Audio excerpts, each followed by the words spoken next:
Bonjour Sophie, bonjour Claudio. Bonjour Bonjour. David. On vous retrouve dans la bulle de scénario.com pour la sortie de la bande dessinée Isabelle d'Angoulême. Et justement, on est au festival enfin, au Grand Off d'Angoulême.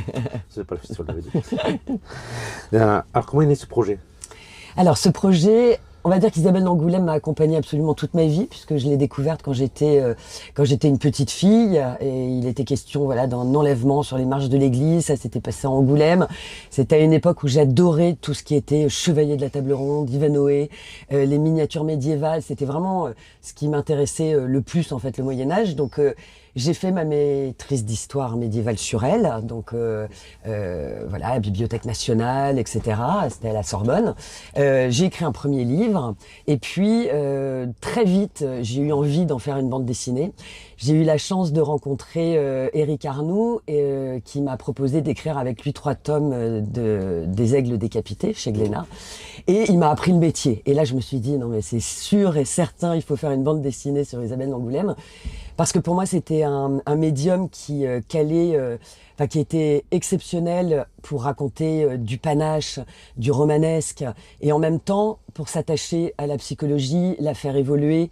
Et c'est vrai qu'avec toutes les sorties de romans graphiques où on peut suivre un personnage et aller explorer vraiment les tréfonds de ce que ce personnage peut vivre, je trouvais que ça alliait excessivement bien les deux. Donc en fait, c'est un projet qui a mûri toutes ces années, que j'ai écrit là aujourd'hui différemment que je l'aurais écrit il y a quelques années. Mais c'est formidable. Donc voilà comment c'est né, et puis après c'est des rencontres. Et écrire un récit historique d'un personnage historique, c'est facile à faire ou c'est... Alors, je dirais que quand on aime, c'est jamais difficile. Je dirais même que c'est facile quand on aime. Alors, moi, en plus, j'ai une formation d'historienne. Donc, l'idée, si vous voulez, c'est que j'avais déjà beaucoup, beaucoup, beaucoup de matière. Ma maîtrise, mon livre. Quand je me suis réintéressée à Isabelle, j'ai lu des historiens plus récents qui m'ont fait changer mon positionnement par rapport à son âge, par rapport à ce qu'elle avait vécu, etc. J'ai aussi une culture de l'image dans le sens où j'ai été iconographe pendant très longtemps pour les ouvrages d'art, d'histoire. Donc quand je travaille une bande dessinée historique, je me sers énormément de documents iconographiques et je laisse vraiment mon imagination voilà, partir d'une image, partir d'un document. J'aime le parchemin, j'aime le côté voilà, écriture médiévale, etc. Donc tout ça m'embarque. Donc ce qui est difficile, je dirais, c'est la masse d'informations, mais c'est aussi un terreau pour pouvoir faire vivre votre personnage. Moi, ce que j'ai fait concrètement, c'est que j'ai repris toute ma base historique, tout ce que j'avais, j'ai fait tout par chronologie, et puis à chaque fois qu'il y avait une grande bataille, qu'il y avait quelque chose d'important, je me suis demandé, est-ce que je fais la bataille? Est-ce que c'est Isabelle qui la vit depuis la salle obscure du château? Elle entend le cliquetis des armes, mais elle l'a pas là, puisque elle est enceinte, elle accouche, parce qu'elle a beaucoup d'enfants. Et donc pour moi, c'est ce que j'aime le plus en fait, c'est la rigueur historique et en même temps pouvoir prendre ça et en faire quelque chose, une narration et puis avec des choses de fiction forcément aussi. Oui, parce qu'il faut choisir les bons moments pour raconter. Vous n'allez pas tout raconter de sa vie, mais il faut choisir Non, les bons moments de son alors histoire. voilà, j'ai pas tout raconté. En même temps, pour moi, il y avait des choses qui étaient essentielles, et je dirais que c'est un peu les images, voilà, encore une fois que j'ai fantasmé quand mettons, je sais pas, par exemple, l'excommunication au moment du règne de Jean sans Terre, voilà, c'est tous ces gens qui peuvent pas enterrer leurs morts, qui peuvent pas aller et et en fait, il y a des bons moments, mais il y a surtout une façon de les raconter. Donc ça veut dire qu'il y a des choses très importantes qui peuvent être dites plus dans un dialogue, plus dans une conversation, plus dans une attitude qu'Isabelle va pouvoir avoir puisqu'elle reçoit l'information. Elle n'a pas de pouvoir, elle est là et en fait, je dirais que les moments que j'ai choisis, c'est ceux qui faisaient avancer la psychologie d'Isabelle et qui lui permettaient voilà, de partir d'un point A, une petite fille, à arriver à un point B, qui est à la fin de cet album quand elle est chassée d'Angleterre. Et donc, choisir les bons moments, c'est un peu ce que les images que j'avais et ce qui la faisait avancer au niveau psychologique. À part le fait d'être d'Angoulême, qu'est-ce qui vous a séduit dans le personnage d'Isabelle? Alors, beaucoup de choses, mais ça dépend à quelle période de ma vie. C'est-à-dire que quand j'étais petite, le fait que cette jeune fille soit enlevée sur les marches de l'église, c'était tellement romanesque et tellement flamboyant. Après, le fait que ce soit Jean Santerre, alors ça va paraître peut-être un peu débile, mais le Walt Disney que je préfère, ça a toujours été Robin des Bois. J'ai toujours adoré ce dessin animé. C'était la période que je préférais. Et puis après, ce qui a été intéressant, c'est vraiment, comment dire... après, quand j'ai fait mes études d'histoire, je me suis rendu compte que on disait, elle était déjà vraiment mal aimée, et qu'on disait que c'était une tentatrice qui avait tenu Jean Santerre plutôt dans son lit au moment où le roi de France dévorait tous ses territoires continentaux. Donc c'était encore autre chose. Et puis c'est surtout quand je me suis réintéressée à elle et que je me suis dit je fais cette bande dessinée. Ce sont les historiens récents qui sont unanimes pour dire que Isabelle d'Angoulême, c'était pas une tentatrice. Elle n'a pas été enlevée sur les marches de l'église. C'était une petite fille qui avait entre 8 et 10 ans et qui s'est retrouvée reine d'Angleterre. Et c'est la compassion que j'ai eue pour cette petite fille. Il y a aussi, ce que j'ai adoré, c'est la légende noire qu'il y a autour d'elle, puisqu'elle a participé, enfin, le fait d'avoir été mariée à Jean Santerre, qui est quand même un des rois que l'Angleterre déteste le plus, même si voilà, il y a une remise un petit peu en valeur de ce roi-là. Et donc cette légende noire, c'est aussi de la compassion pour cette petite fille qui a été décriée. Les gens qui écrivaient l'histoire à l'époque, ce sont les moines chroniqueurs qui sont dans leur monastère, qui n'aiment pas la femme, qui n'aiment pas Aliénor, qui n'ont jamais aimé Blanche de Castille non plus. Donc ce qui fait pour moi une héroïne d'Isabelle, Isabelle une héroïne dans l'autre sens, ce sont ses échecs, ce sont ses victoires, c'est ce qu'on a dit sur elle, et puis c'est l'histoire de toutes les femmes en fait. Ce que j'ai aimé avec cette bande dessinée, c'est que je pouvais à travers elle raconter toute l'histoire de ces femmes qui sont mariées très jeunes. Il y a des spoliations, il y a des répudiations, il y a des grossesses multiples, Isabelle a eu quand même 14 enfants, hein, 5 avec Jean Santerre, puis 9 avec Hugues de Lusignan. Donc c'est vraiment toutes les aspérités d'Isabelle qui en font une héroïne. C'est pas tout blanc, pas tout noir. Elle abandonne son fils sur le trône d'Angleterre, en même temps elle est obligée. Et donc qu'est-ce que ça lui fait en fait? On peut dire que c'est une sale bonne femme parce que non, mais en fait elle était obligée, elle n'avait pas le choix. Et donc c'est ça aussi qui m'a plu en Isabelle. Oui, vous avez pris des libertés même dans le récit? Alors forcément il y a des libertés parce que il y a, je dirais, la matière historique, mais forcément j'ai fait un choix narratif pour des mises en scène, pour des rencontres, notamment Jeanne et Maud de Briouze. Quand je me suis intéressée vraiment à Jean Santerre, je me suis aperçue qu'il y avait un grand seigneur, voilà, le sire de Briouze, qui avait une femme qui a été emprisonnée. Et forcément, elle était à la cour, donc forcément, elle lui apprend des choses.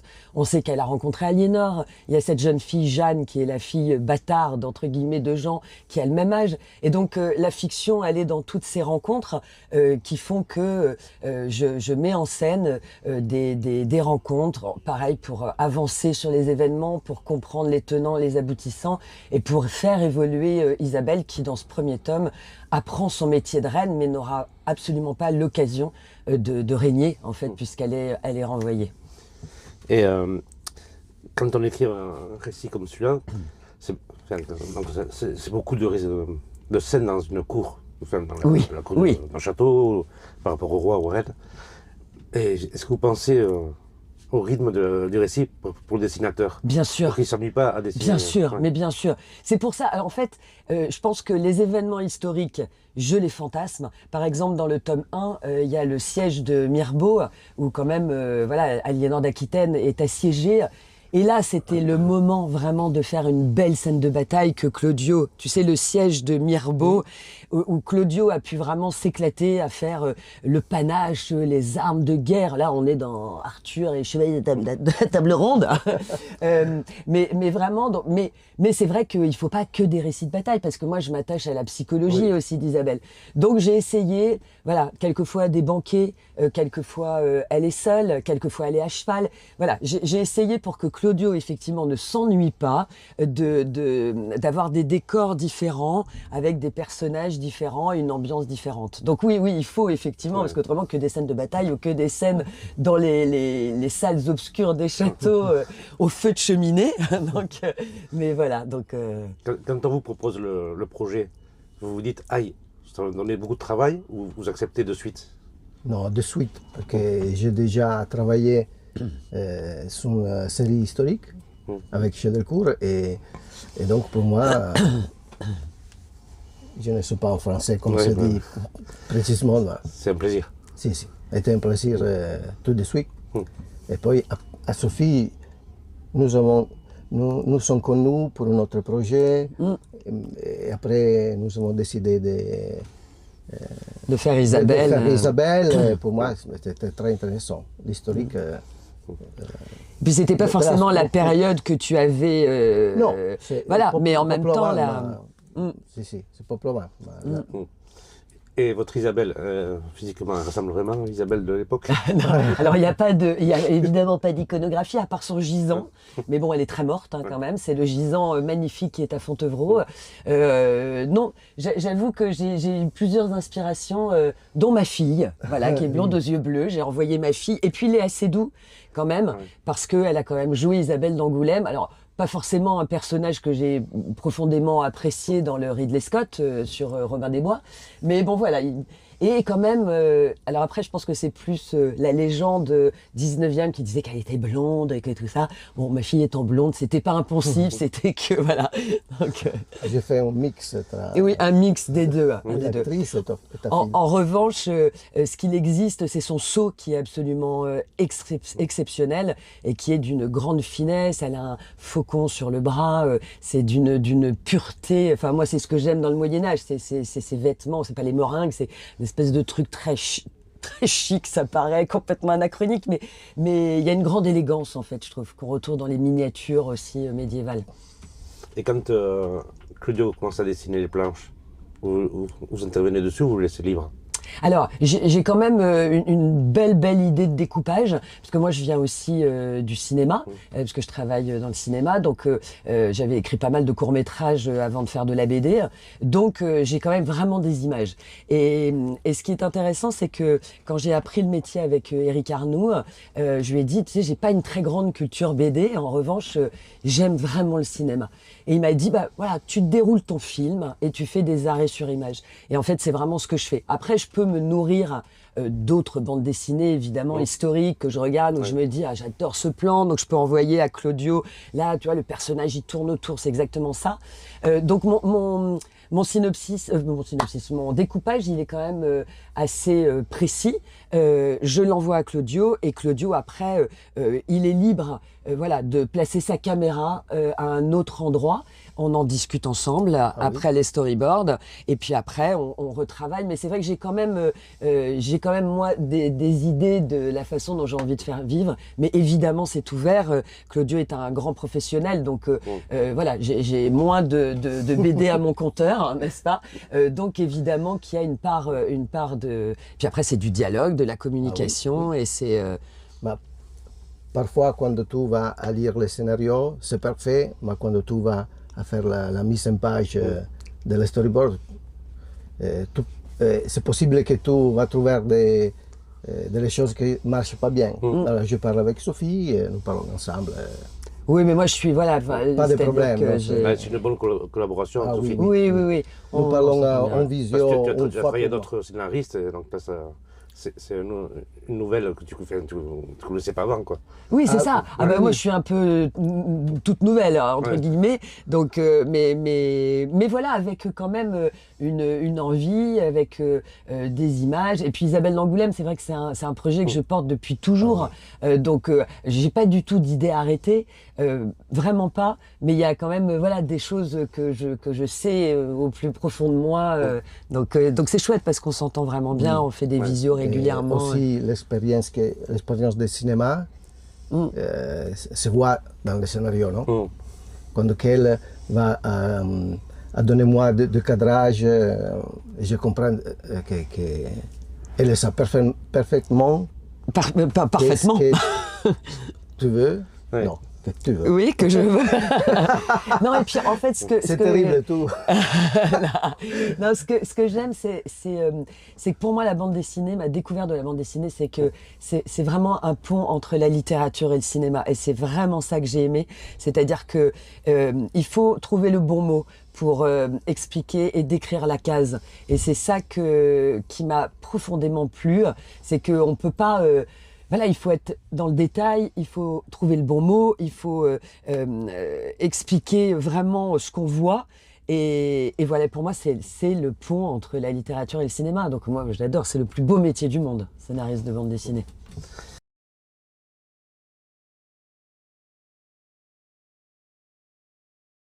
Les rues, les expositions, ça s'est fait tellement à l'arrache que je trouve que c'est un très beau succès. Je me suis un petit peu baladée, c'est exceptionnel. Donc, il faut espérer que on rebondisse après sur un festival ou un autre grand off qui prendra encore plus d'ampleur.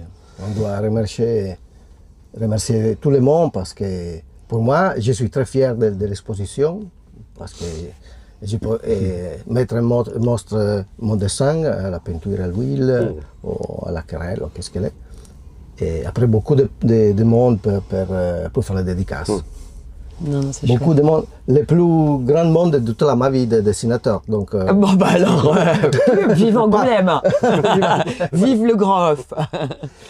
Et alors je reviens Oui. sur Jean Santerre. Oui. Le prince Jean, comme on l'appelle dans les Robin des Bois. Et, Oui. en fait, on le voit comme un grand couillon, si je peux me permettre de le dire comme Oui, ça. alors... Et tandis que là, c'est pas le même. Là. Non, c'est pas le même. En fait, je pense que c'est pareil, il a joué vraiment de malchance. Mais c'est comme Isabelle, et c'est pour ça, je reviens juste une seconde sur le personnage d'Isabelle, c'est qu'elle a joué d'une très grande malchance. C'est-à-dire qu'elle s'est trouvée reine au moment où la royauté française... au moment, excusez-moi, où la royauté anglaise... se retrouver complètement plongée dans l'abîme à cause de Jean Santerre aussi, qui a laissé le roi de France grignoter ses territoires continentaux. Et elle se retrouve en vassale rebelle, ça c'est le tome 2, elle se retrouve en vassale rebelle au moment où Saint-Louis se nimbe, enfin la royauté française se nimbe d'un prestige sans égal et aux côtés d'une femme Blanche de Castille qui va faire de son fils un saint. Donc c'est vrai que c'est aussi cette malchance qui fait que... Et concernant Jean Santerre, c'est vrai que la lecture d'un livre sur lui de Frédéric Lachaud, je me suis dit, oui, Jean Santerre, il a quand même essayé à un moment de faire des réformes. Il était... les otages, tout ça, c'est l'époque. Richard Cœur de Lion, il était pareil. Henri II, il était pareil. Sauf qu'en fait, Jean, il a été suffisamment cupide pour déjà essayer de prendre le trône de Richard quand Richard était en croisade. Ça, c'est Robin des Bois. Et puis...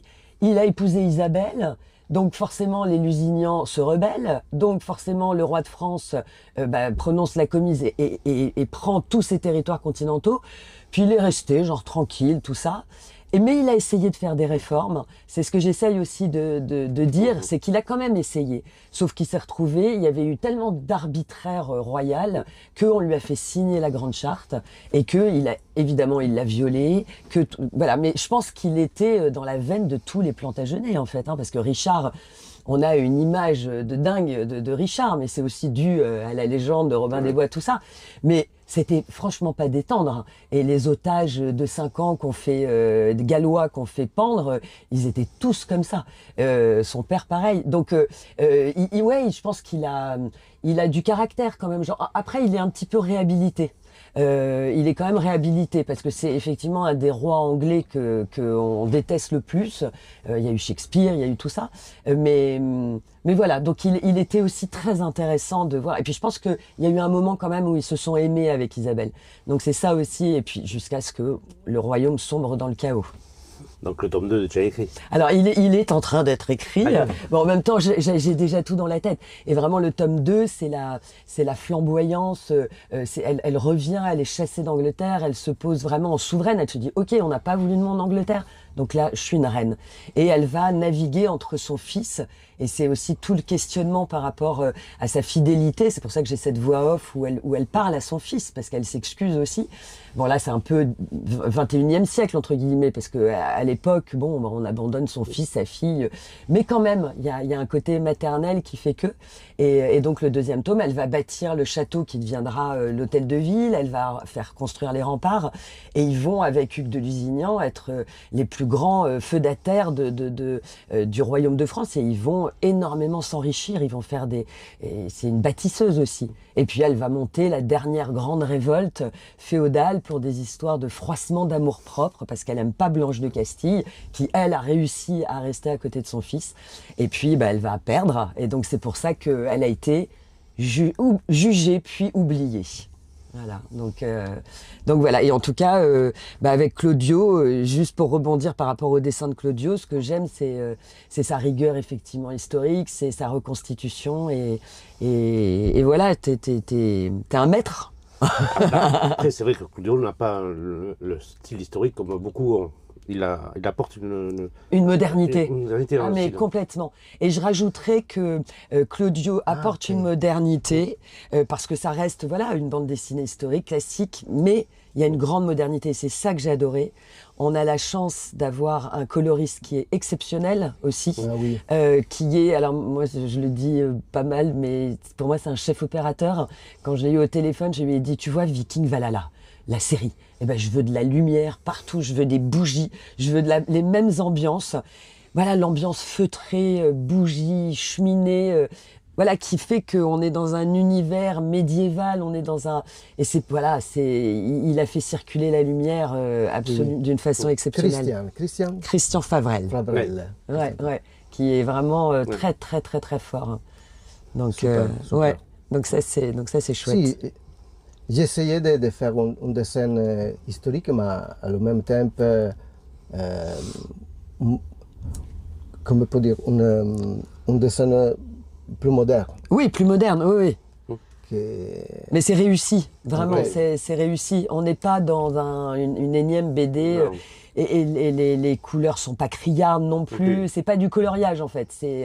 Il y a un vrai truc qui circule et votre osmose à tous les deux, c'est vraiment, je trouve que ça elle sort.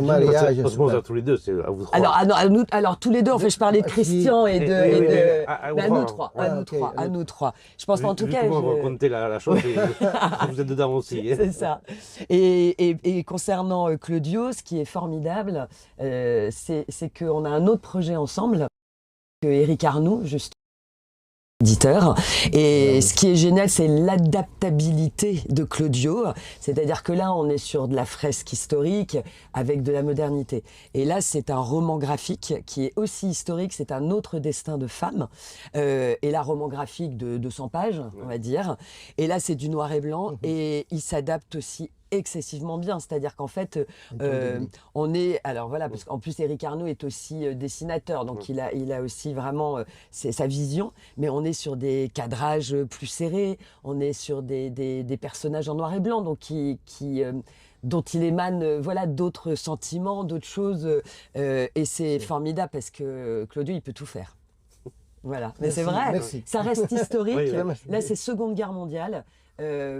Mais voilà, alors, après moi, ce que j'aime, c'est que je donne beaucoup d'iconographie. Beaucoup, parce que voilà, encore une fois, j'ai été iconographe. Donc en fait, par rapport même à notre autre projet, je découpe aussi beaucoup de pages avec des choses que j'ai été chercher, des photos en noir et blanc, où je me dis, mais ça pourrait être une running case exceptionnelle. Donc en fait, mon inspiration, elle vient aussi beaucoup de l'image aussi que je trouve. Et c'est génial parce que tu t'adaptes très bien et tu reçois l'iconographie et il comprend tout de suite, en fait. Même si on ne parle pas la même langue, il comprend tout de suite. C'est plus facile que les périodes médiévales parce que là, il n'y a pas beaucoup de des photos. Et Bah ils oui, font non, des là, bâtiments c'est- qui n'existent plus. Non, donc, non. Mais en revanche, je me je dois sers de inventer. film. Je me sers de film. C'est-à-dire que, voilà, par exemple, le couronnement, j'ai été voir, alors c'est pas c'est pas la même époque, mais le sacre de Jeanne d'Arc de Besson, Ok. en fait. Et il y a des plans qui étaient tellement incroyables. Je lui ai fait des captures d'images. J'ai dit, tu vois, c'est un peu ça que je voudrais. Et c'est là où la culture cinéma, c'est plus cinéma que BD. Ouais. Mais ça me permet de faire des, voilà, des captures d'images Oui. et d'envoyer. Et toi, tu te fonds très bien dans Je le ces change envies. totalement. Oui, oui, c'est changé, mais en même temps, c'est Non, l'ambiance. voilà. Des trucs de, voilà, donc c'est chouette. Voilà. Bon, mais merci beaucoup pour cette interview. Eh ben, merci beaucoup, bon festival à vous. David. Merci beaucoup. Merci à vous, à toi, à Ouais. tout le monde. Ouais. Et au grand off.